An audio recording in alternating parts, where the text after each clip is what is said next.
Sejak Elliott Management mengambil alih kepemilikan AC Milan dari tangan Yong Hong Lee, mereka mulai membuat neraca keuangan klub terlihat jauh lebih sehat.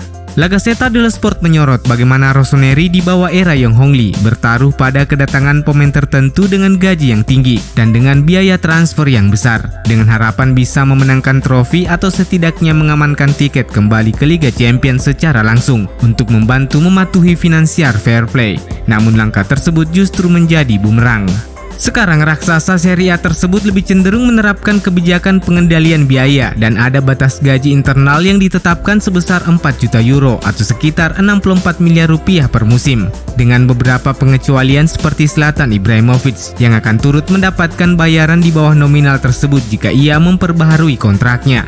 Hal tersebut juga diterapkan pada Olivier Giroud yang datang sebagai juara dunia dan juara Eropa yang menerima 3,5 juta euro per musim. Dan hal yang sama juga akan digunakan pada pemain baru yang akan datang pada musim panas nanti, seperti Sven Botman, Renato Sanchez, atau Divock Origi. Laporan itu menyebutkan bahwa kebijakan ini akan diterapkan Elliott secara merata, bukan karena keharusan untuk taat pada kebijakan finansial fair play, melainkan karena hal itu adalah strategi mereka sebagai perusahaan untuk mengurangi biaya yang tidak perlu. Para pemain yang dianggap sebagai pilar tim telah melihat gaji mereka meningkat pesat, tetapi dalam batas-batas tertentu. Hal tersebut terlihat pada Theo Hernandez yang gajinya berubah dari 1,5 juta euro per musim menjadi 4 juta euro per musim. Dan kurang lebih hal yang sama juga akan terjadi pada Rafael Leao dan Ismail Benacer. Mungkin Alessio Romagnoli adalah contoh bagus lainnya. Kontraknya akan berakhir, dia adalah kapten Milan, tetapi klub tidak ingin membayarnya 6 juta euro per musim seperti sekarang, sehingga mereka mengajukan tawaran 2,5 hingga 3 juta euro per tahun, yang merupakan pemotongan gaji yang cukup besar, namun mereka meyakini bahwa itu cukup adil. AC Milan seharusnya dapat menemukan kesepakatan dengan Lille mengenai transfer Renato Sanchez, tetapi ada kendala lain yang berpotensi besar menggagalkan kesepakatan.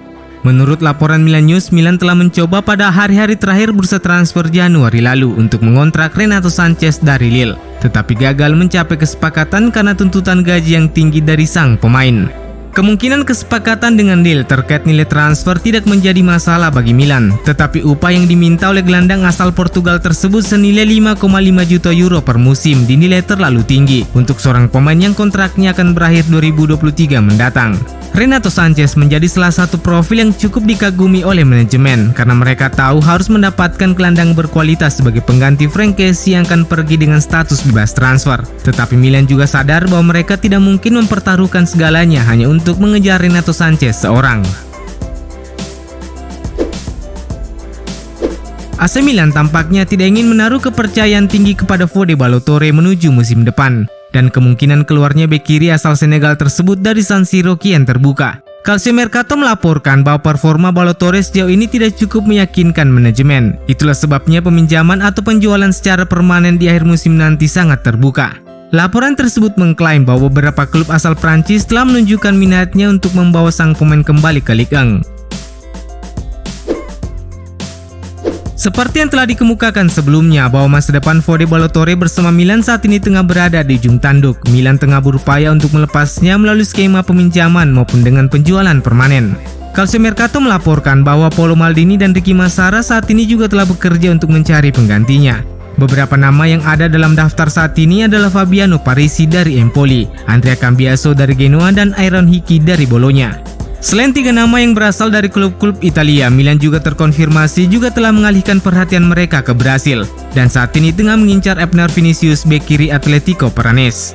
Milan dikabarkan telah menghubungi agen sang pemain untuk menjajaki kemungkinan kesepakatan. Abner Vinicius memiliki kontrak hingga akhir 2024 dan menurut laporan dia memiliki nilai pasar sekitar 10 juta euro.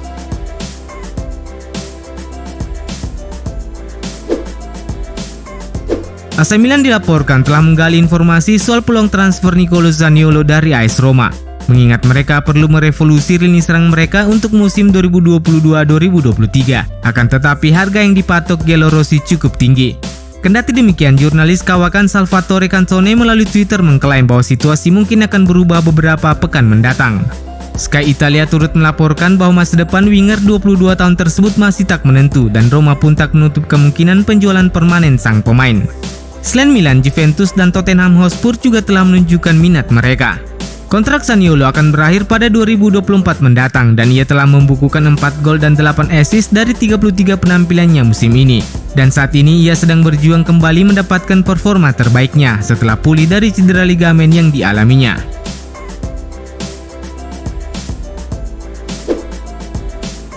Inter dan AC Milan diklaim siap melakoni derby di bursa transfer untuk mendapatkan bek sayap River Plate Fabrizio Anguilleri.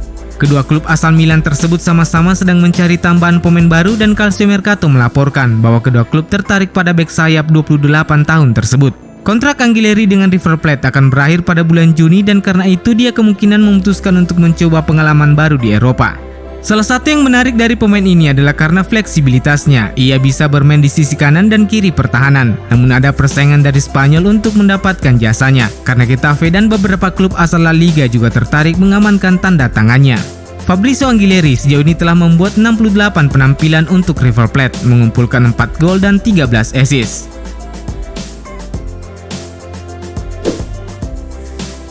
Ketertarikan Milan untuk mendapatkan gelandang berbakat Christian Aslani dari Empoli memasuki tahap yang lebih serius karena Rossoneri kini tengah menyiapkan strategi jitu untuk memenangkan perburuan terhadap gelandang 20 tahun tersebut. Sang pemain berhasil meraih tiket promosi ke Serie A bersama Empoli musim lalu dan tampil mengesankan di musim pertamanya di kompetisi teratas Liga Italia. La Gazzetta dello Sport menyebutkan bahwa Inter, Juventus, dan Manchester City adalah sederet klub yang menjadi saingan Milan untuk mendapatkan Aslani. Namun laporan tersebut mengklaim bahwa Milan bertekad ingin mengamankan Aslani sesegera mungkin. AC Milan berencana ingin membelinya dan membiarkannya tetap di Empoli selama 1 tahun lagi dengan status pinjaman. Strategi yang sama yang mereka terapkan pada transfer Yacine Adli dari Bordeaux. Dengan langkah tersebut, sang pemain diharapkan bisa terus bermain secara kontinu dan berkembang lebih jauh sebelum bergabung dengan klub pada musim panas 2023. Milan sendiri memiliki hubungan yang sangat baik dengan Empoli usai merekrut Ismail Benacer dan Rade Krunic pada bursa transfer musim panas 2019. Dan mereka telah menyiapkan strategi yang jelas untuk mendaratkan gelandang internasional Albania tersebut dalam waktu dekat ini.